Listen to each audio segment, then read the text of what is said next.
আমি এই বছর সবজি করছি, প্রতি বছরই সবজি করি। এবার মনে করেন এই যে মঙ্গল রাজা কয় এটাকে, রাজা টমেটো, এটা করছি, খুবই ফলন ভালোই মোটামুটি আল্লাহ দিলে।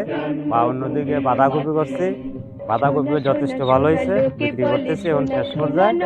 আরো অন্যদিকে আছে, অন্য ফসলও আছে, ফুলকপি আছে, বেগুন আছে, তারপর চিচিঙ্গা আছে, আলু আছে। প্রতি বছরে মানে লাভবান, লস নাই। প্রতি বছরে মনে করেন আমি 6 বিঘা জমি করি। জমি করাতে আমি খুবই লাভবান। অর্থ এলাকাত বিক্রি করি, মানুষ খুব আপ্যায়ন করে সবজিগুলা বিক্রি এই খরিদ করে নেয়, আমার জমিন থেকেও খরিদ করে নেয়। হ্যাঁ, আমার নাম মোহাম্মদ আব্দুল সালাম। আমার গ্রাম হলো 3 নং দেওরগাছি ইউনিয়ন।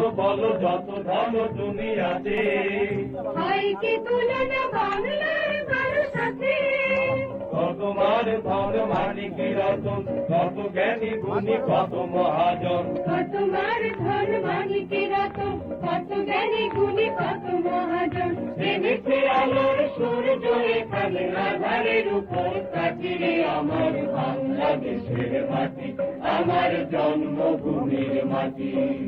সোনা সোনা সোনা লোকে বলে, সোনা সোনা নয় তত খাঁটি, বলো যত খাঁটি তার চেয়ে খাঁটি বাংলাদেশের মাটি রে, আমার বাংলাদেশের মাটি, আমার জন্মভূমির মাটি।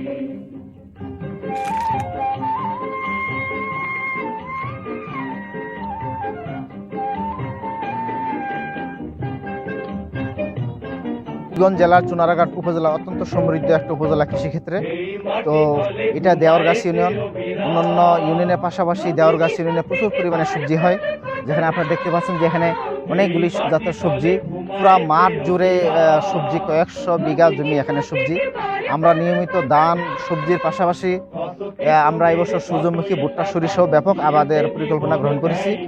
ইতিমধ্যে আমাদের প্রায় 500 বিঘা সূর্যমুখী আবাদ হয়ে গেছে এবং সবজি ক্ষেত্রেও এখানে আমাদের বিপ্লব আমরা করার চেষ্টা করতেছি। এবং আমাদের উদ্যোক্তা যে কৃষক ভাইরা আছেন, ওনাদেরকে উদ্বুদ্ধকরণের জন্য এবছর আমরা কৃষি উদ্যোক্তার খুঁজে আমরা একটা প্রোগ্রাম করেছি, যেখানে আমাদের সম্মানিত বিভাগীয় কমিশনার মহোদয়, সম্মানিত জেলা প্রশাসক মহোদয় সহ সম্মানিত উপজেলা চেয়ারম্যান মহোদয় সহ গণ্যমান্য ব্যক্তিবর্গ উপস্থিত ছিলেন। আমাদের এই চুনারঘাট উপজেলায় আমরা সর্বাত্মক কৃষিক্ষেত্রে উন্নয়ন ঘটানোর জন্য চেষ্টা করতেছি। আমাদের খাদ্য নিরাপত্তা নিশ্চিত করার জন্য আমাদের যা যা দরকার আমি সহ আমাদের সমস্ত সহকর্মীরা চেষ্টা করতেছেন, এবং আমরা উপজেলা প্রশাসন সহ আমাদের রাজনীতির নেতৃবৃন্দ সবার কাছ থেকে আমরা সর্বাত্মক সহযোগিতা পাচ্ছি। ধন্যবাদ।